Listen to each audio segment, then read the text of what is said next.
As the haunting notes of a violin echo through a dimly lit room, Jim Turner, a 35-year-old jazz pianist, sits at his keyboard, lost in thought. The revelation of his sister-in-law Susanna's secret plan to escape with another man spirals him into memories of love, loss, and the music that defined his life. His fingers hesitate on the keys, just like his heart once did. How did it come to this?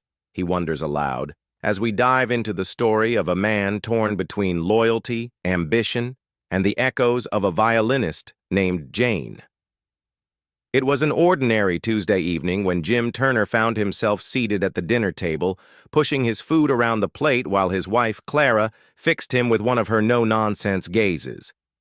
"Jim," she started, her tone clipped, "we need to talk about Susanna." Jim sighed internally. Discussions about Clara's younger sister rarely ended well. Clara leaned in, her voice dropping. "She's planning a trip to Paris, and it's not for work." This caught Jim's attention. "What do you mean, not for work? Susanna's always traveling for her influencer gigs." Clara shook her head, her frustration evident.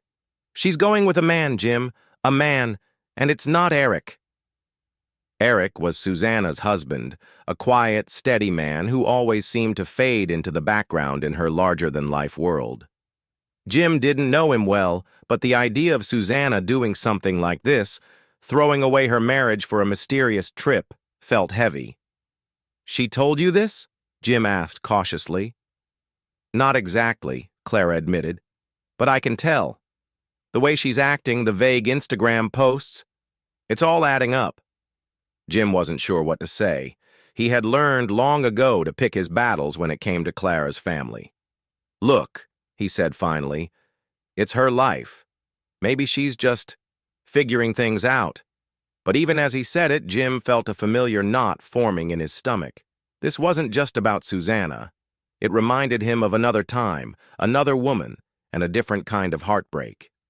The family gathering that weekend was typical. Loud laughter, clinking glasses, and Susanna stealing the spotlight as always. She was radiant in a flowing red dress, her charm lighting up the room. "So, Paris next week?" Clara asked casually, though Jim could sense the undercurrent of tension in her voice. Susanna nodded, swirling her wine. "Yes, for work. A few brand deals lined up, some networking events. It'll be great." Clara pressed on, her words laced with an almost surgical precision. "Alone?" Susanna hesitated, just for a fraction of a second, but it was enough. "Well, yes," she said, her smile a touch too bright. "Why wouldn't I be?" Jim watched the exchange in silence, his musician's ear catching the subtle dissonance in Susanna's tone. Clara, however, wasn't about to let it slide. Later, when the others had dispersed, Clara cornered Susanna in the kitchen. Jim could hear their hushed voices from the living room, rising and falling like a tense duet. "Why are you lying?" Clara hissed. Susanna's voice was calm but firm. "It's none of your business, Clara. I'm allowed to have my own life." As Jim sat there, pretending not to listen, he couldn't help but feel a pang of recognition. He had been in situations like this before. Moments where love, loyalty, and secrecy collided. And just like that, his mind drifted back to Jane, the woman who had once challenged everything he thought he knew about relationships. 12 years earlier, Jim Turner was just another broke 23-year-old jazz major in New Orleans, with big dreams and a battered upright piano he called his faithful companion. His days were spent rehearsing with his bandmates in cramped studios, and his nights were devoted to smoky jazz clubs, where he played for small crowds who barely noticed his existence. He wasn't famous, not yet, but music was his everything. It was during one of those endless nights at the university auditorium that he first saw Jane Carter. She was 22, a rising star in the classical music world with a fiery determination to match. As the violin in her hands wove intricate melodies that silenced the crowd, Jim sat frozen in awe. She didn't just play, she commanded the room. After the performance, Jim found himself wandering toward the stage, drawn by a force he couldn't explain. Jane was packing up her violin when she noticed him lingering. She smirked, a knowing glint in her hazel eyes. "You're the guy who played that crazy improv set last week, right?" Jim nodded, caught off guard. Yeah, that was me." "You've got guts," she said, her voice low and teasing. "Not everyone can pull off jazz in front of a classical crowd." It wasn't much, but it was enough. That brief encounter sparked a connection that would grow in the weeks to come. Late-night jam sessions, shared meals at hole-in-the-wall diners, and deep conversations about their dreams cemented their bond. Jim was falling for her, hard. But as perfect as things seemed, there was a tension just below the surface, one he was too naive to see at the time. It was a Friday night when everything changed.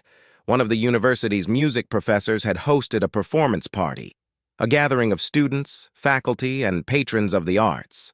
The room buzzed with excitement, the hum of conversation mingling with the clink of glasses and soft strains of background music. Jim had just finished playing a set on the piano when Jane approached him. "You know," she said, her voice cutting through the noise, "you play like you're trying to tell a secret. It's captivating." Jim chuckled nervously, not sure how to respond. Before he could, she handed him her violin. "Play something for me," she challenged, her eyes sparkling with mischief. "Me? On this question mark?" He held the instrument awkwardly, half expecting to drop it. Jane laughed. "No, dummy. With me." The room hushed as Jane began to play, her violin filling the space with a haunting melody. Jim, caught up in the moment, joined in on the piano, improvising around her theme. Together, they created something magical, a spontaneous composition that left the crowd breathless. When the applause died down, Jane leaned in close and whispered, "We make a good team." That night, under the glow of the party's string lights, Jim and Jane shared their first kiss. It was impulsive, electric, and everything Jim had been yearning for. But as they walked home together, hand in hand, Jim couldn't shake the feeling that their story was just beginning, and that it wouldn't be as simple as he hoped. Months into their relationship, Jim and Jane had become inseparable, both on and off the stage. Their music was magic, a fusion of jazz and classical styles that captivated audiences. Off-stage, their passion burned just as brightly, their late-night conversations ranging from their musical dreams to their favorite childhood memories. Jim was sure he had found his forever partner. But Jane had a way of surprising him.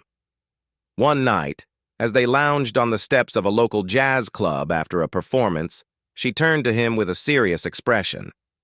"Jim, I need to tell you something," she said, tucking a strand of auburn hair behind her ear. He looked at her, suddenly uneasy. "What is it?" "I don't believe in being tied down," she began, her voice soft but firm. "I love what we have, but I need freedom, to explore, to see what else is out there. It doesn't mean I don't care about you. It's just who I am." Her words hit Jim like a discordant note in a perfect melody. For a moment, he didn't know what to say.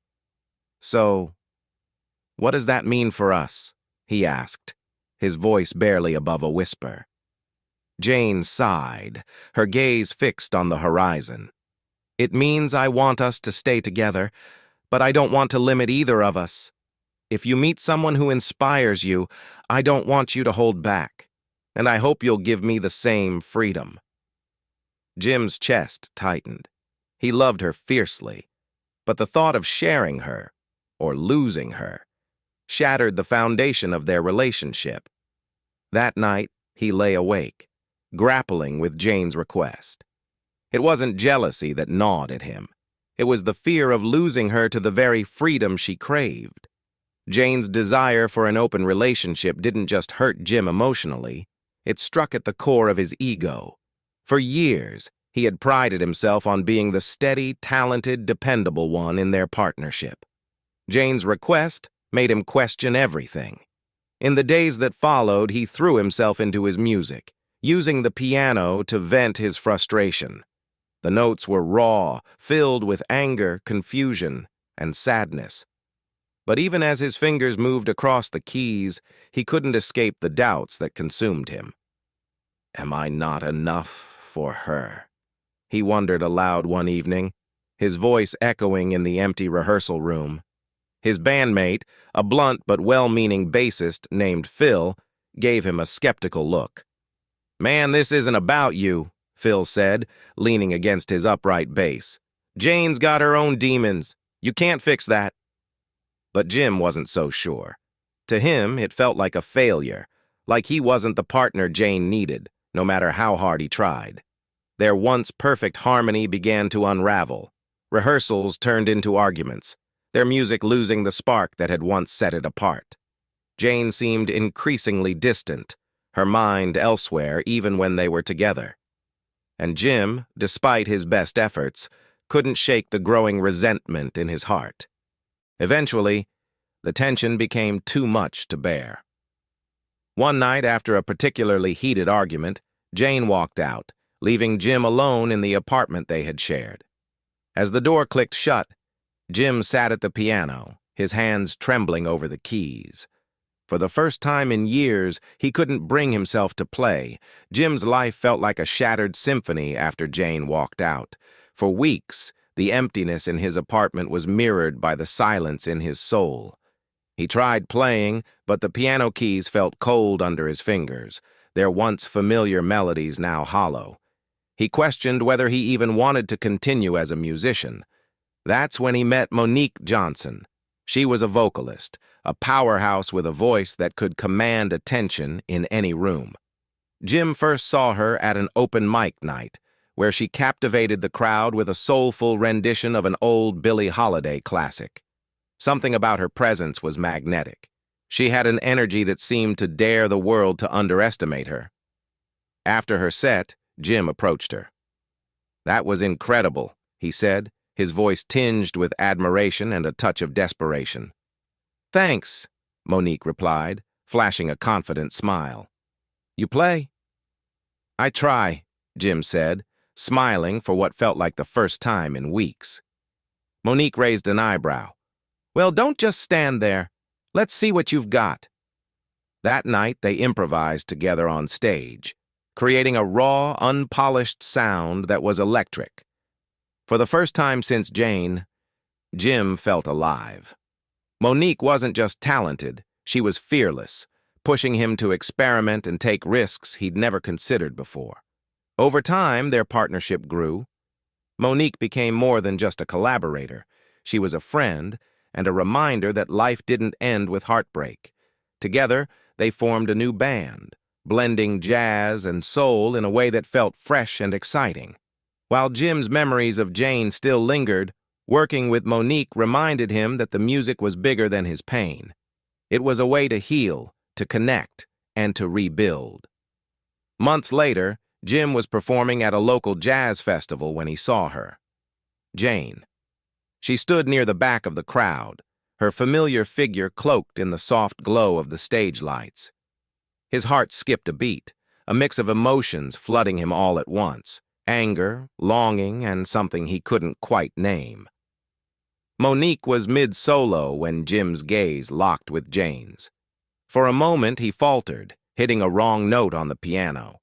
But Monique, ever the professional, covered for him, her voice soaring over the crowd and pulling their attention back to the music. After the set, Jim found Jane waiting near the backstage entrance. She looked the same, beautiful, confident, but there was something different in her eyes. "You've gotten better," she said softly, her voice barely audible over the buzz of the festival. "Thanks," Jim replied, his tone guarded. "What are you doing here?" "I wanted to see you," Jane admitted. "I've been following your career. You and Monique are amazing."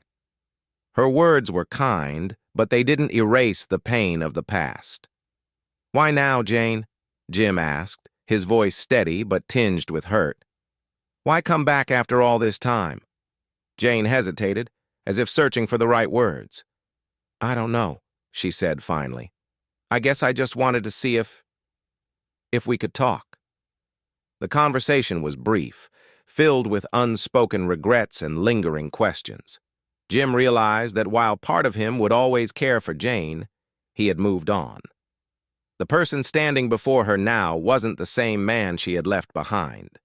As Jane walked away, Jim returned to the stage, more certain than ever of where he belonged. The music wasn't just his escape, it was his redemption. After Jane's unexpected appearance, Jim couldn't help but revisit the memories they had shared. He sat alone in his apartment that night, the soft glow of a lamp casting shadows on the walls. His piano stood silent, but the echoes of their duets lingered in his mind. He thought about the love they had, the highs that had made him feel invincible, and the lows that left him questioning his worth. Jane's request for freedom, her departure, and their brief reunion all painted a picture of a relationship that was both beautiful and flawed. But what struck Jim the most wasn't the pain. It was the growth. Losing Jane had forced him to confront his insecurities and reevaluate what he wanted from life and love. He realized that while their connection had been intense, it was also unsustainable. Jane had taught him passion, but Monique had shown him resilience. That night, Jim sat down at the piano and began to play. The notes came slowly at first, each one carrying the weight of his emotions. But as the melody unfolded, it transformed into something hopeful, a tribute to the past and a celebration of the present. For the first time in years, Jim felt at peace with his story. Jane would always be a part of his journey, but she no longer defined it. His music, his career, and his partnership with Monique were proof that life could move forward even after heartbreak. The next evening, Jim performed with Monique at a packed jazz club. The crowd was electric, their energy feeding into every note the band played. As Jim's fingers danced across the piano keys, he caught Monique's eye, and she gave him a knowing smile. After the show, the two of them sat at the bar, laughing and toasting to another successful night. Monique raised her glass and said, "You're a different man than the one I met that night at the open mic." Jim chuckled, clinking his glass against hers.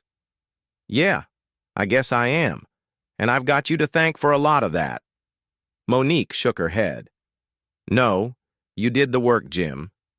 You just needed someone to remind you what you were capable of."